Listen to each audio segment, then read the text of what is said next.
Bienvenue à Sous Tension, votre rendez-vous hebdomadaire sans concession où nous analysons, décortiquons et débattons des faits qui secouent l'actualité africaine et internationale. Ici, pas de détour, pas de langue de bois, juste des faits, des analyses et des confrontations d'idées pour mieux comprendre notre monde en mutation. Aujourd'hui, 3 dossiers brûlants sur la table au Mali. Le report de l'application du prélèvement des taxes. Faut-il voir un simple recul tactique ou un revirement sous pression populaire? Au Bénin, le recrutement massif de 5000 militaires après la perte de 6 soldats face aux terroristes. Une riposte efficace ou une réaction tardive? Nous en reviendrons. Enfin, l'Ukraine, la guerre des mots entre Trump et les Européens complique encore un peu plus le retour de la paix. Quel avenir pour ce conflit qui polarise le monde? Pour décrypter ces sujets, nous avons 2 invités de marque. Naba Sebougo, chef coutumier, bonjour. Bonjour. Nous avons aussi Bruno Yamouego, analyste politique, pour une lecture éclairée des stratégies et des enjeux internationaux. Installez-vous. Et Bruno, bonjour. Bonjour, Son Excellence. Installez-vous confortablement. L'émission commence maintenant. Nous allons vous poser la question, Bruno Yamouego. Oui. Le Mali. On en a parlé. Et aujourd'hui, le gouvernement recule ou c'est peut-être parce que les populations ne comprennent pas pourquoi ils doivent participer à l'effort de guerre. Bon, remarquez que la guerre, ça perdure. Hein. Il y a quand même du temps, il y a longtemps qu'il y a la guerre, les gens sont un peu secoués, les gens sont un peu malmenés, les gens ont beaucoup consenti à beaucoup d'efforts. Donc, à un certain moment, il y a un ras-le-bol. Aussi, le Mali est carrément, je dirais que le Mali est un peu atypique par rapport au Burkina, parce que le Mali tourne, il y a des grandes familles au Mali. C'est des grosses familles où il y a un leader. Généralement 2 à 3 leaders quand ils cheminent, ils s'entendent sur un certain mot d'ordre, c'est difficile de les faire reculer. C'est-à-dire le mouvement de foule au Mali n'est pas la même chose que le mouvement de foule au Burkina. Soit le gouvernement ne devait pas reculer. Il ne devrait pas du tout parce que ils ont osé une chose, ils ont reculé une fois, ils reculeront tout le temps. Parce que lorsque le peuple découvre la faille, et encore ils ont un avantage, c'est des gens qui portent des bérets verts, c'est des militaires. Un militaire fonce. Un militaire, c'est un éclaireur. Un militaire, c'est un tracteur. Un militaire, c'est un guide. Lorsque vous voyez le danger, c'est vous qui voyez le danger en tant qu'éclaireur, en attendant que ceux qui sont en appui, en arrière, là, puissent voir ce même danger. Donc, c'est vous qui savez pourquoi vous avez songé à avoir ces 10% là, ces 140 milliards là, pour peut-être étoffer le budget de l'État, pour peut-être réaliser certaines choses. Le peuple, quand on dit le peuple là, le peuple n'est pas à mesure d'avoir certaines connaissances. Et par conséquent, on pouvait prendre le temps de communiquer, mais pas reculer. Parce que dès qu'on recule une fois, on va reculer tout le temps. Et aussi la stratégie qu'on a utilisée ailleurs, telle qu'au Burkina ou au Niger, ces stratégies-là existent et c'est pas les mêmes peuples, on peut pas faire du copier-coller comme sur un ordinateur, mais on pouvait comment je vais dire ça, on pouvait essayer d'imiter les pas de danse. Je pense que Goïta n'a pas... Le fait qu'il ait reculé, c'est pas une bonne affaire pour lui. Naba, c'est le 19 février que les mesures-là devraient rentrer en vigueur. Aujourd'hui, on voit que, sans communiquer, mais au moins ça a été révélé à la presse, on arrête, pas qu'on arrête, mais on dit que c'est reporté à une date ultérieure. Quelle lecture vous pouvez faire de cette situation? Bon, moi, ma lecture que je fais, je me dis que peut-être le gouvernement malien n'a pas communiqué beaucoup là-dessus, de sorte à convaincre le peuple malien pour qu'il comprenne l'importance de ce prélèvement-là. Mais aussi, il y a le fait que chaque peuple a ses réalités. Alors, je prends l'exemple sur le cas du Burkina. Quand le capitaine Ibrahim est arrivé, il a demandé le prélèvement d'1% sur le salaire des travailleurs comme vous. Bon, à son temps, je voyais que beaucoup ont refusé. Peut-être que même vous avez refusé. Voilà, beaucoup ont refusé qu'on prélève Mais c'était volontaire. les 1%. Ils ont demandé à ce que ce soit officiel sur tout le monde. Ils ont refusé. Mais ensuite, le président Ibé a imposé le prélèvement d'1%. Parce qu'il y a des réalités qu'il faut. Le pays appartient à nous tous. Oui. Quand vous parlez à quelqu'un aujourd'hui, il dit non, le pays c'est pour nous tous, c'est pas pour personne. S'il y a lieu de contribuer, alors qu'il contribue. Voilà. Par exemple, ici, il y a eu la mobilisation générale. La mobilisation générale, ça veut dire quoi? Toi, ton salaire, tes biens, ta maison, ta moto ou ta voiture appartiennent à l'État.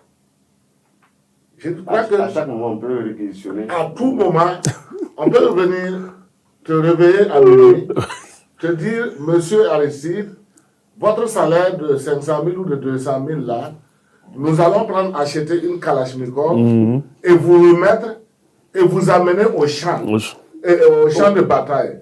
Et votre maison, nous voulons faire un centre de quoi? Un PC. D'information, déloger votre famille, on va asseoir un bureau pour communiquer pour la guerre. Et en ce moment, vous, votre maison, votre moto ou voiture, tout, vous allez prendre votre la Kalachnikov achetée par votre argent, votre vie qui appartient à l'État, votre moto qui est désormais la moto de l'État, rouler, aller affronter l'ennemi. Parce que c'est votre pays. Il faut que les Maliens, le gouvernement malien arrive à faire comprendre cela au peuple malien.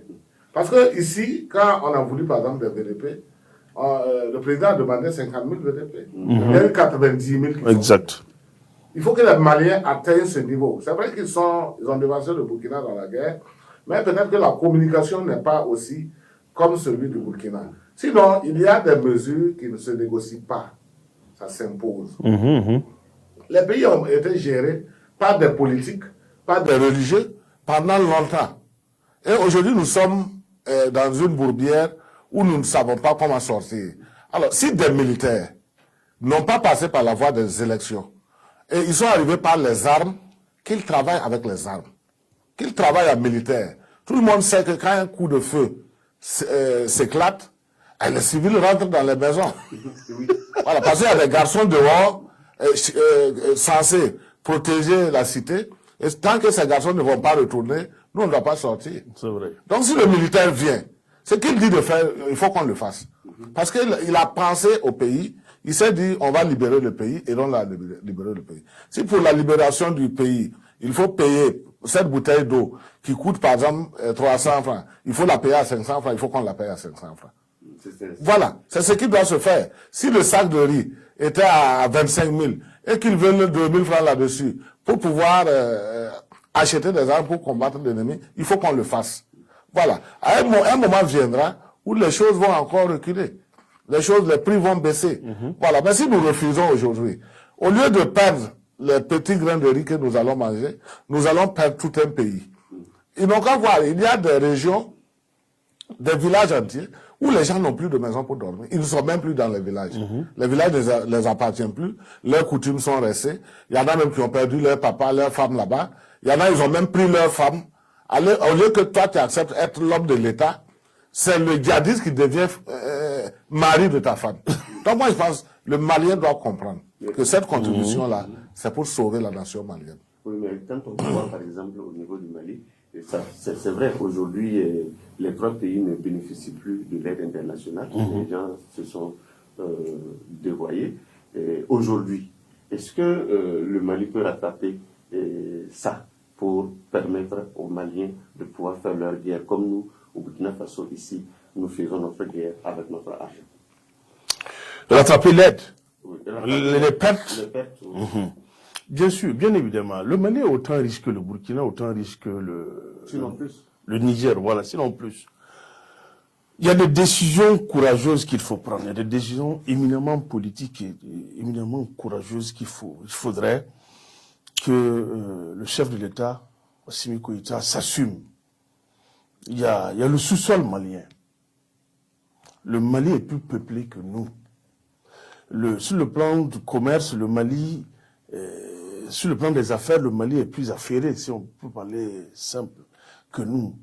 Il y a des poches d'argent à puiser, il y a des poches d'argent à prendre. Il suffit d'aller chercher ces sous qui dorment ou qui somnolent.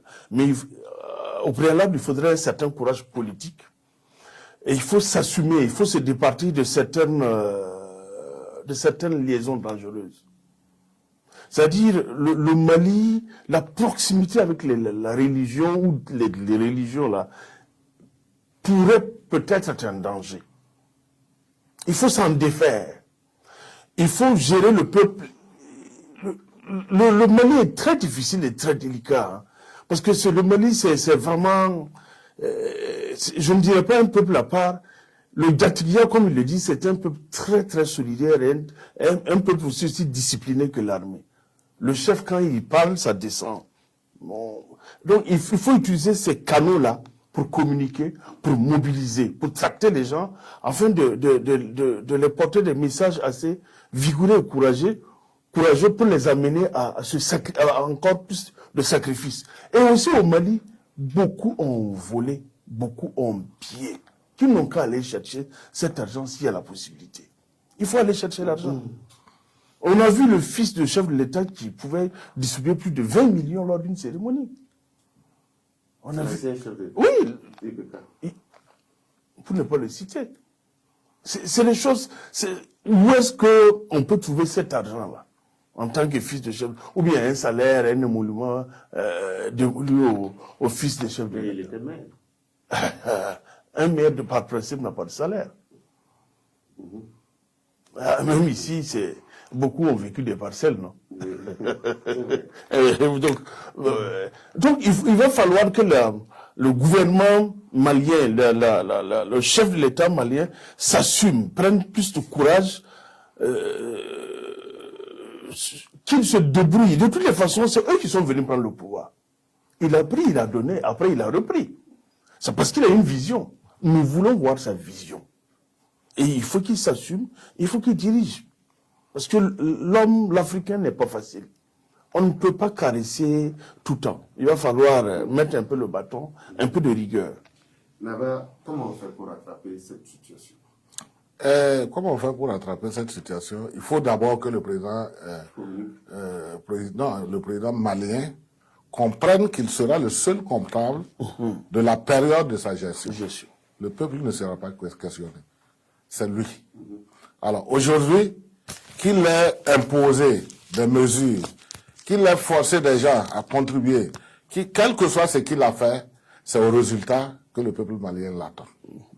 S'il refuse, s'il joue à, je sais pas, aux religieux, et que, avec beaucoup de sentiments, alors il fait des marches arrière et qu'il n'arrive pas à amener le peuple à bon port, il sera le seul responsable de ce qui va advenir demain.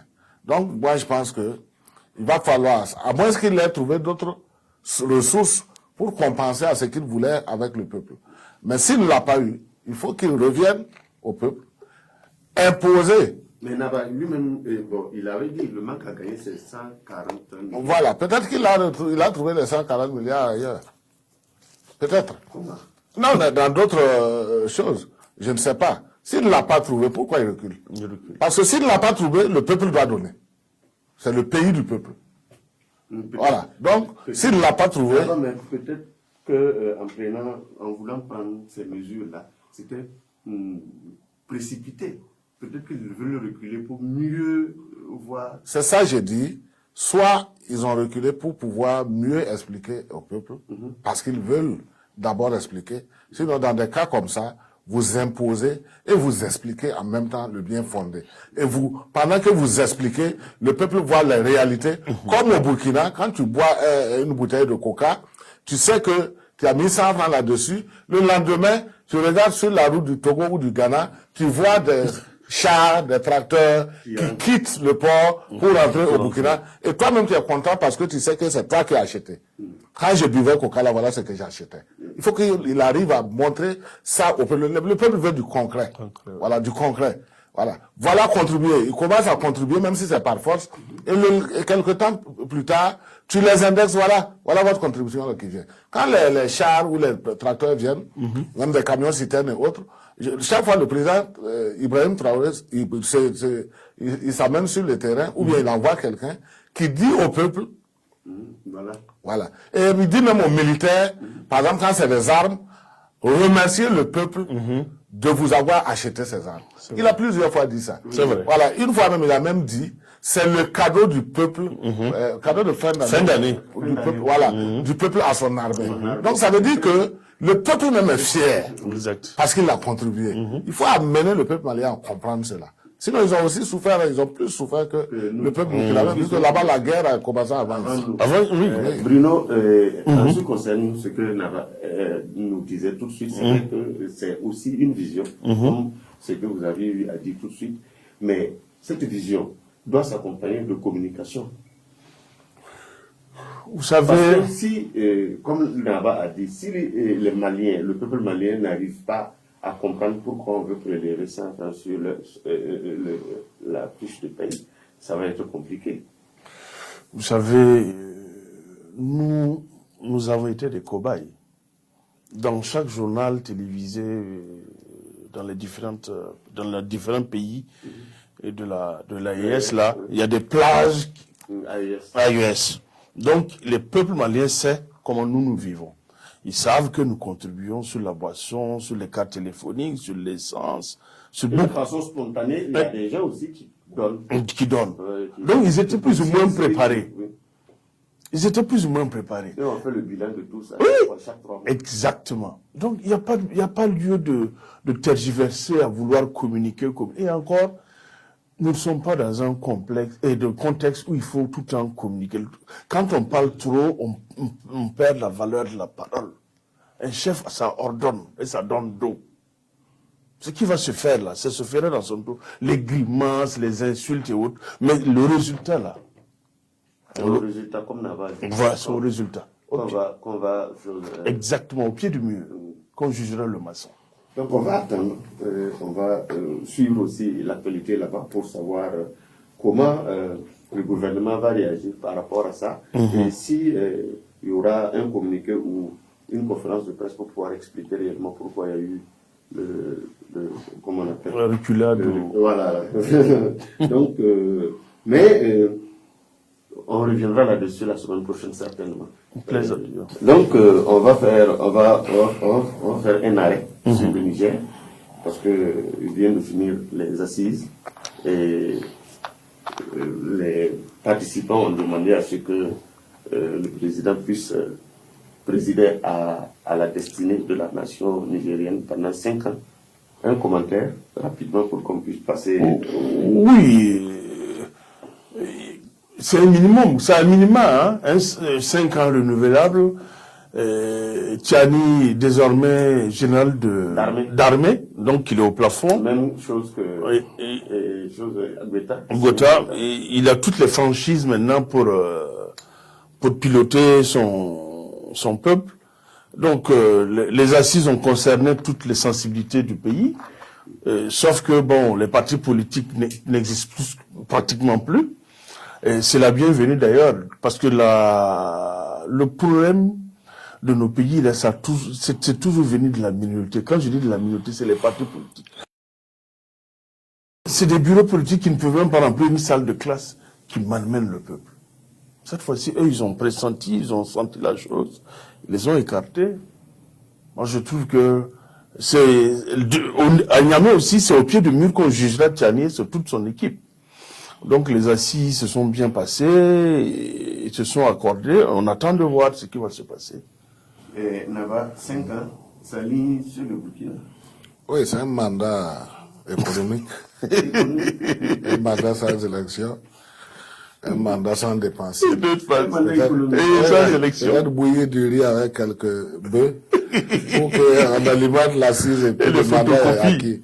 Donc, en son temps au Burkina, j'ai critiqué à ma manière, pas que j'étais contre. J'ai un peu critiqué sur le temps que ça, les 5 ans. Mais après, j'ai compris que non, en fait, c'est mieux d'être sincère que d'être faux. C'est vrai. Voilà. Parce que on pouvait faire 1 an, après renouveler 1 an, après ensuite on formatait un autre coup d'État pour obtenir 1 an. Non. Et allez. Mais déjà, le militaire qui est venu à sa calage prendre le pouvoir a un plan de travail. Et c'est lui qui sait combien de temps il lui faut. Il est venu, il a testé, il a vu, il a compris que par exemple, cette guerre que je croyais faire en 1 an va me prendre au moins 5 ans.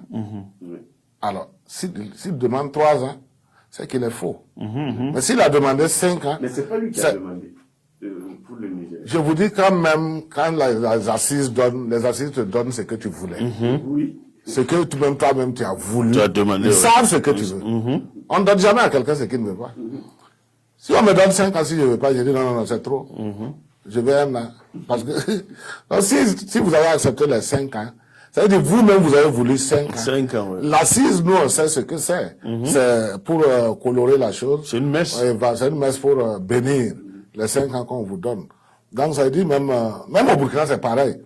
Quand on partait pour les assises, d'autres se disaient c'est pour 1 an. Non, c'est pour aller désigner un autre président, quoi. On a eu 5 ans renouvelables. Donc, au Niger, c'est l'AES. Le Mali, dans ces 3 ans, va venir aussi à 5 ans parce qu'il faut qu'il complète. Alors, pour que le travail puisse... On a besoin de quelque chose de commun dans ces 3 pays. Dans ces 3 pays-là. Pour progresser. Si le Burkina a 5 ans, le Niger a 5 ans, le Mali a 5 ans, au finish, ils pourront arrêter quelque chose de concret pour les 3 pays. Mais si, par exemple, le Burkina a 5 ans, le Niger 2 ans, et dans 2 ans, Tchadi part, il fait des élections, le Malien qui part, bon, ils ne pourront même plus avoir ce pouvoir de décider, parce qu'il y a des décisions qui sont des décisions très courageuses. Et ils peuvent le prendre parce qu'ils sont 3. S'il n'y avait que 1, maintenant il était mort. Mais maintenant qu'ils sont 3, il faut qu'effectivement ils travaillent à avancer ensemble pour pouvoir atteindre un certain niveau de maturité, pour pouvoir asseoir ce qu'ils veulent pour le bien des 3 pays de l'AES. Donc je ne suis pas contre. Je trouve que c'est normal. Au contraire, c'est, comme je l'ai dit, un mandat très économique, sans dépenses. Oui, sans dépenses. Ça allait coûter des milliards. 5 ans, ça peut coûter des centaines de milliards. Vous allez pour l'organisation, carburant de l'État, recensement, cadre de lecteurs, surveillance internationale. La France allait venir encore avec ces histoires. Mais là, les fils du Niger ont décidé de donner 5 ans à Tchani pour gérer la destinée du Niger pendant 5 ans, pour combattre l'ennemi pendant 5 ans. Et ils vont le juger au résultat. C'est ce que Tchani aussi doit comprendre. Ceux qui se sont assises, te donner 5 ans là. Quand tu seras devant le tribunal du Niger, ils ne seront pas là. C'est toi. Ils vont te dire que c'est toi qui as pris 5 ans. C'est toi qui t'as donné 5 ans. Et tu as fait les 5 ans. Dis-nous ce que tu as fait en 5 ans. 5 ans. Quelque chose pour ajouter? Non, on ne peut qu'attendre. On observera le déroulement des choses. D'accord. On va aller au Bénin. Au niveau du Bénin, le Bénin a recruté 5000 militaires, soit sous la pression, ou soit parce que de façon, comment on appelle, efficace, ils veulent donner l'estocade aux terroristes. Est-ce que c'est tard? C'est pas tard, parce que quand on se débattait, ils nous regardaient, nous observaient. Aujourd'hui, le terrorisme est arrivé à leurs frontières. Comment on fait actuellement? Au Bénin, c'est tout sauf une option d'efficacité. Ça se tramait partout, ça se voyait venir. Ils sont plus proches du Niger, non? Oui. Oui, sur le plan économique, sur le plan commercial et autres. Ils savent ce que le peuple nigérien subissait. Ils savent du côté de la Kompianga, du côté des forêts qui nous séparent, les tractations, les va-et-vient et autres, de djihadistes et autres, ils connaissaient un peu la cartographie des djihadistes, là, les déplacements autour des djihadistes. C'est des choses qu'ils devaient anticiper. C'est pas une solution d'efficacité, à mon sens, parce que Patrice Talon devait depuis là commencer à s'affairer. D'abord venir prendre langue avec les différents pays frontaliers pour s'aguerrir, pour avoir les stratégies, aider et mettre son chef d'état-major à la disposition des différents pays là pour essayer de passer. Peut-être que ça se faisait pour essayer de donner les nouvelles, pour essayer de coordonner, de voir les stratégies et déjà anticiper sur le recrutement au cas où il n'y avait pas de jeunes soldats. Parce que je pense que c'est à cause de la lourdeur aussi, ils sont partis chercher de la fraîcheur au niveau de la jeunesse en partant chercher les 5000. Mais je ne dirais pas que c'est tard, mais c'est précipité. Ça serait peut-être des profils bâclés. Parce que la formation dans la précipitation, bon, il y a toujours la présence française au Bénin, donc l'expertise française est là. Supposée, la présence supposée. Voilà, la présence supposée alors de la France. Donc l'expertise supposée de la France traîne toujours les pas dans les rues de Cotonou. Ils pourront éventuellement former peut-être des soldats aguerris si toutefois la France était une puissance, parce que il y a des doutes dessus, parce que bon, en Ukraine, je pense pas que la France a démontré qu'elle était une puissance. Bref, le Bénin n'a pas su saisir la balle au rebond. Bon, à la décharge de Patrice Talon sait faire l'argent, c'est un homme d'affaires, c'est pas un militaire, mais c'est à lui d'avoir l'intelligence de s'entourer des gens en capacité, des gens capables d'anticiper, de l'aider, de le conseiller par rapport aux visions, par rapport aux dangers qui sont aux portes. Sinon, il y a eu tellement d'excursions entre le Bénin et le Niger. Je pense que c'est les trois frontières, surtout la petite queue de Pandjari ou quelque chose comme ça. Voilà, il y a tout un des gens qui traînent. Voilà, le parc W. Il y a tout un eu des patrouilles, c'était déjà des choses, le maillage devait être fait depuis longtemps. Et ils attendent quoi? Qu'on tue 6 personnes pour... 6 soldats pour se réveiller. Bon, on verra. Mais Nava, on a toujours eu des griefs avec le Bénin. On les a accusés d'avoir un aérodrome où les avions descendaient pour pouvoir ravitailler. Est-ce que c'est pas le retour du bateau?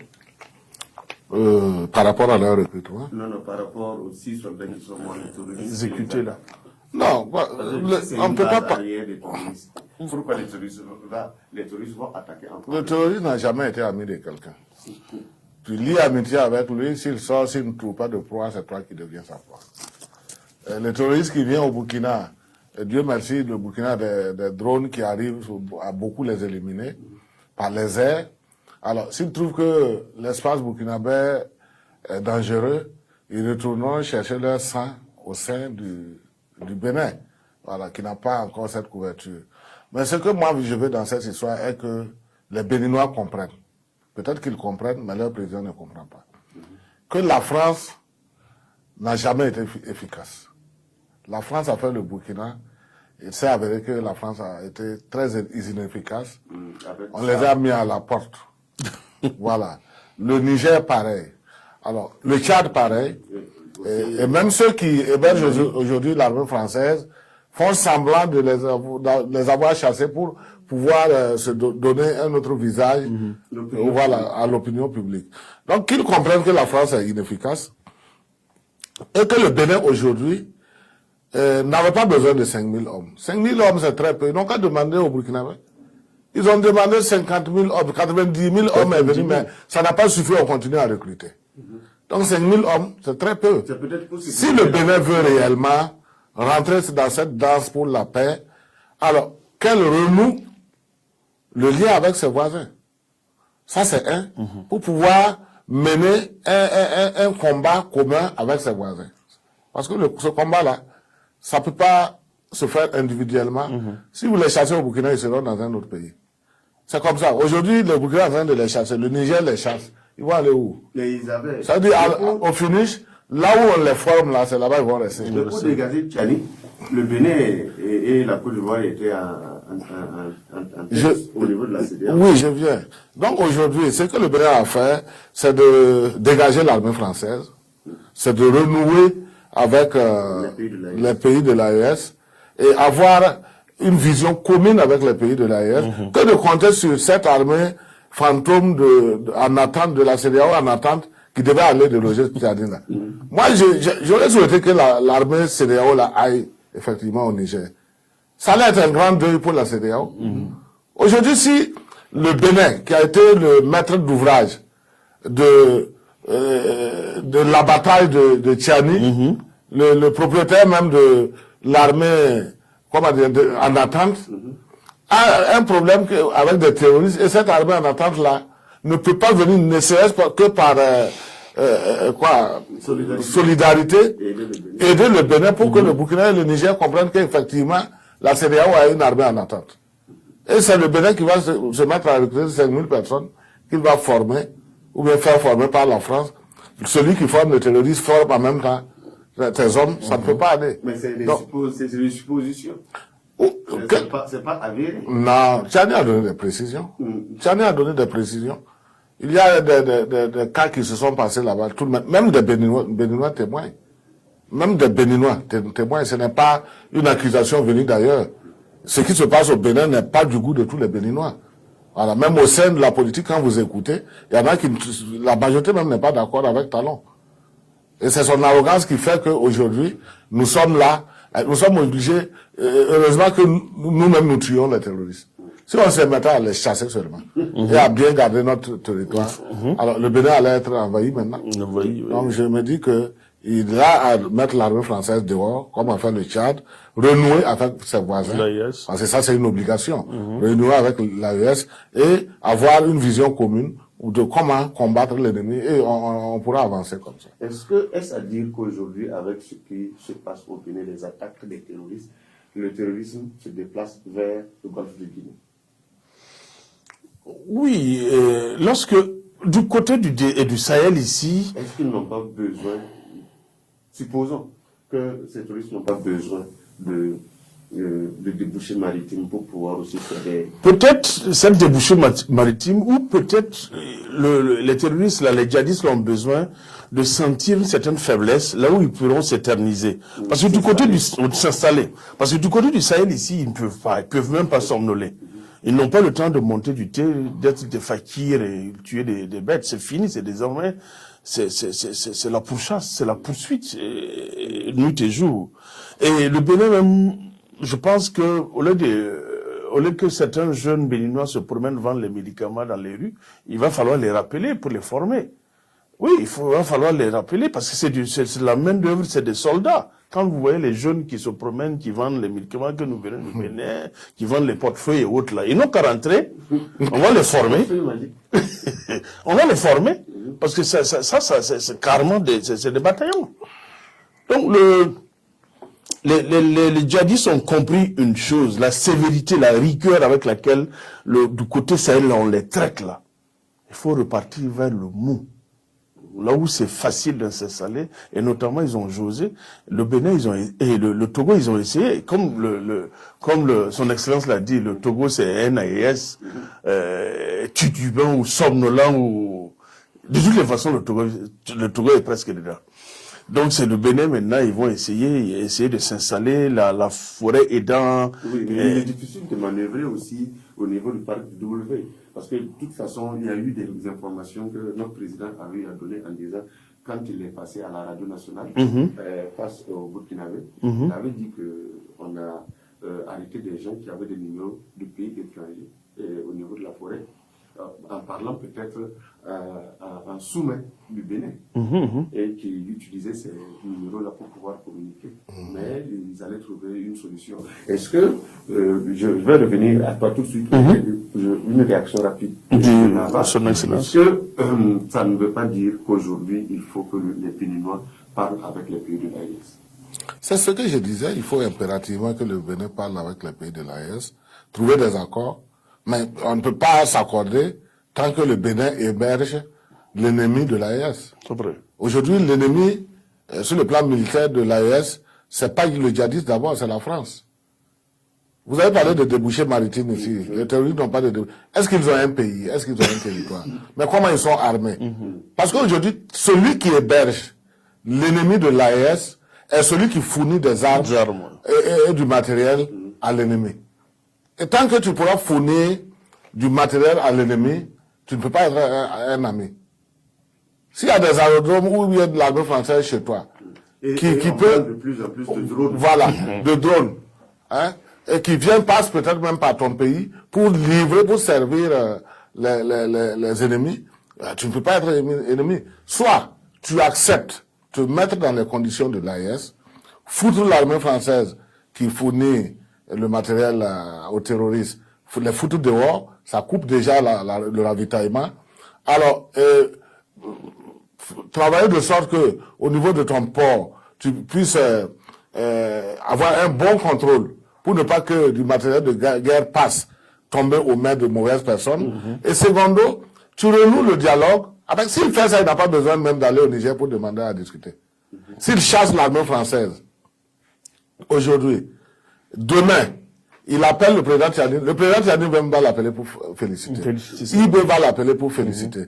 Et demain même, il va voir s'ils ont des accords. Il verra que le Niger, le Burkina est en train de combattre même dans sa forêt pour éliminer ses ennemis. Il n'y a même pas de débat. Aujourd'hui, le Mali combat, il rentre chez nous. Il rentre. Puisque l'ennemi que le Mali aura traqué, s'il rentre au Burkina, il ne fait pas demi-tour et puis le laisser.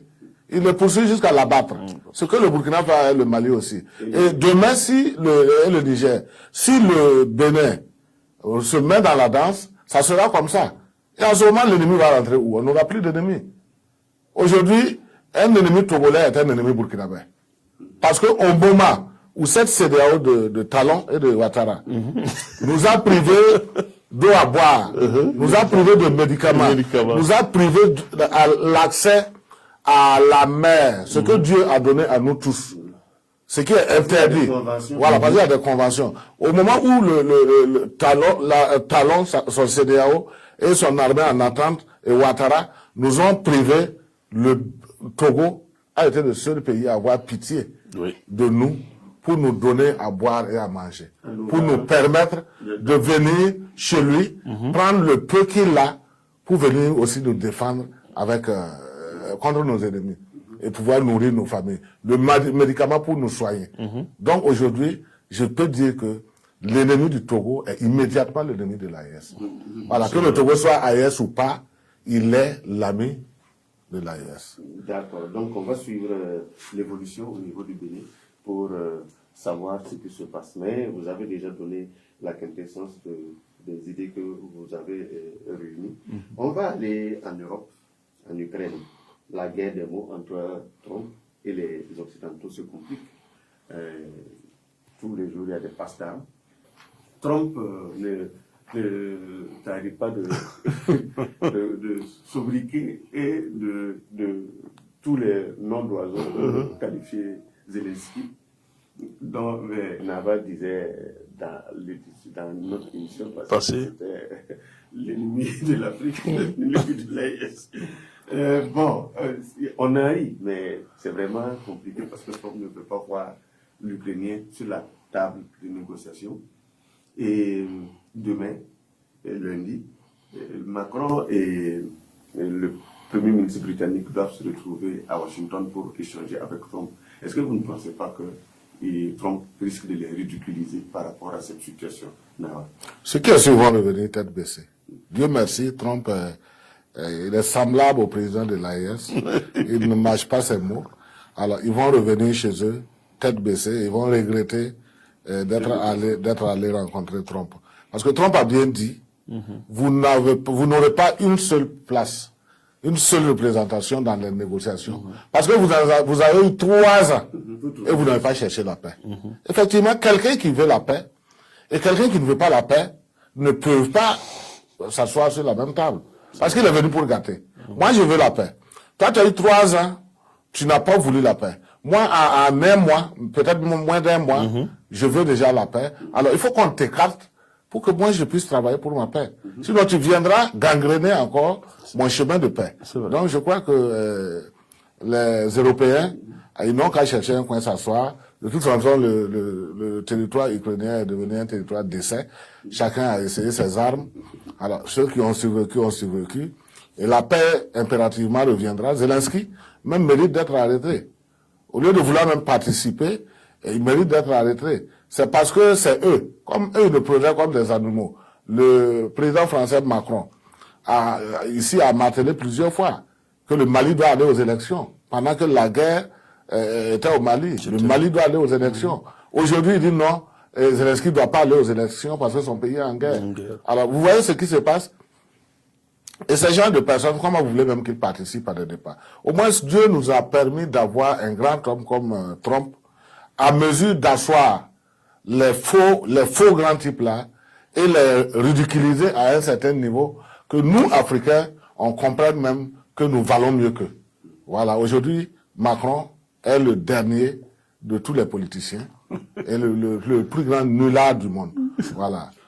Oui, Bruno, quand on écoute, parce qu'il est passé sur les réseaux sociaux pour expliquer un peu sa vision et tout, et il y a un morceau où il dit, lui il ira dire à Trump de ne pas laisser Poutine le piétiner, parce qu'il est mieux que ça, et de ne pas faire une confusion, parce que en permettant à Poutine de pouvoir contrôler la zone en Ukraine où il réclame le russophone, c'est permettre à Poutine de déclarer d'autres guerres à travers les autres pays frontaliers qui ont quitté l'URSS. C'est une panique générale au niveau de la France si on voit comment ils sont en train de se retrouver. Est-ce que Trump va se laisser berner par une Europe déclinante? C'est comme le titre d'un film, les éléphants se battent. C'est l'herbe qui va en pâtir. La France ici n'est qu'une herbe. Et la France et ses voisins. Trump n'est pas venu pour négocier avec les petits. Et le territoire ukrainien que la Russie a eu à conquérir, qu'est-ce qu'on en fait? Ça va peser dans les débats. C'est déjà un acquis. Mais Trump dit que c'est pour la Russie. Donc, on avalise et on avance. C'est aux Ukrainiens maintenant de travailler à avoir un gouvernement de transition pour faire partir Zelensky, parce que sa présence même nuit au débat. Et le fait maintenant que le Londonien, le Parisien veuille s'amener demain à Paris et à Washington pour discuter avec Trump, ils partent peut-être pour prendre des photos. Trump n'a pas leur temps. Trump est sur un autre level, comme le disent les jeunes.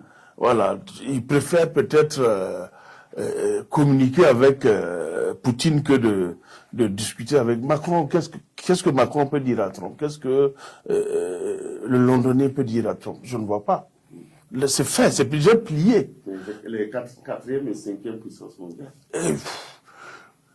Ça, c'est l'histoire ancienne. Hein. De nos jours, là, il faut compter avec la Chine, l'Inde, les Corées et autres. Hein, parce que la France n'est plus une puissance. La France est en perte de vitesse.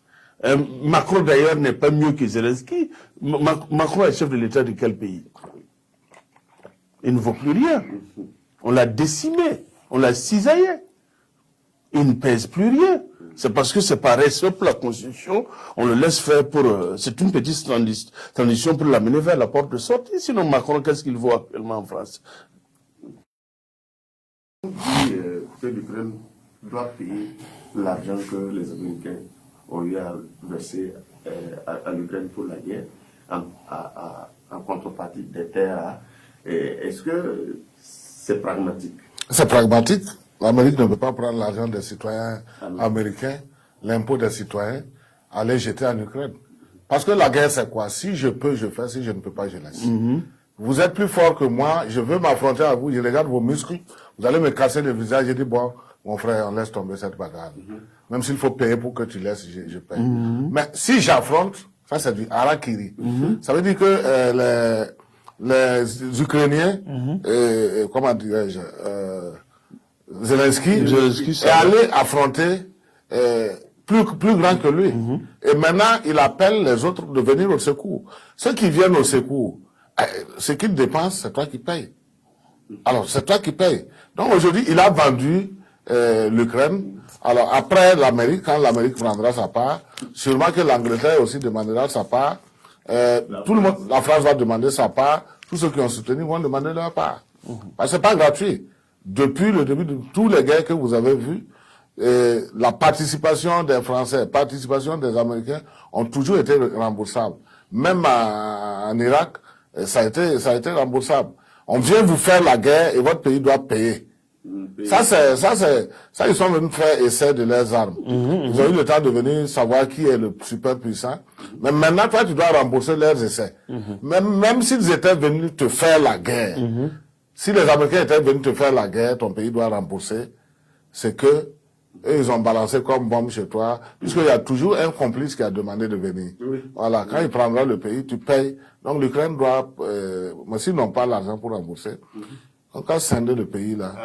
Oui, donner aux Américains. De toute façon, l'Ukraine appartenait en grande majorité aux Américains. Les Américains avaient déjà acheté. Mais c'était, je crois, le côté Biden. Aujourd'hui, une grande partie du territoire ukrainien a été pris, et la partie riche a été prise par Poutine. Trump sait qu'il ne peut pas retirer quelque chose des mains de Poutine, c'est impossible. Donc, il demande à ce que Poutine garde. Et il a même demandé qu'on ajoute 30% du territoire ukrainien à Poutine. Vous n'avez pas entendu ça? Voilà. Mais ça veut dire que la guerre se déplace parce que, en ce qui concerne l'Europe, les gens ont peur que Poutine et Trump ne déclenchent une troisième guerre mondiale. Non, il n'y a pas de risque. Il n'y a pas de risque. Poutine veut assurer ses arrières. Plus de territoire, plus de richesse et aussi un certain confort de son fauteuil.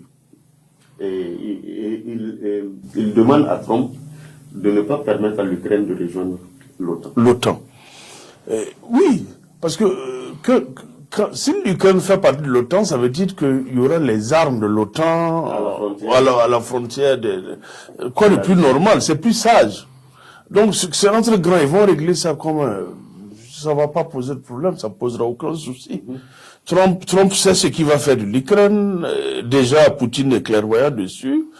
Il y a le gaz, il y a le blé, il y a le bon, il a les portions les plus juteuses qu'il a déjà réquisitionnées. Maintenant, il va falloir nommer des gouverneurs, faire déplacer de l'armée. C'est bon. C'est bon, la France ne pourra pas faire quelque chose, ni l'OTAN non plus. Débat intense, des échanges passionnés. Une chose est sûre, les lignes bougent. Les enjeux restent colossaux entre stratégie politique, pression économique et lutte de pouvoir. Nos nations sont à la croisée des chemins. Le Mali recule-t-il pour mieux sauter? Le Bénin muscule-t-il enfin sa défense face à la menace terroriste? L'Ukraine, otage d'une géopolitique fracturée, trouvera-t-elle une issue avant qu'il ne soit trop tard? Seul l'avenir nous le dira. Mais ici, à sous-tension, nous continuerons de poser les bonnes questions. Merci à nos invités, Nava Siko, Bruno Yamouro, pour leur éclairage précis. Merci à vous, chers téléspectateurs, pour votre fidélité. On se retrouve très bientôt pour un nouveau numéro. D'ici là, restez informés, restez critiques et surtout, restez sous tension.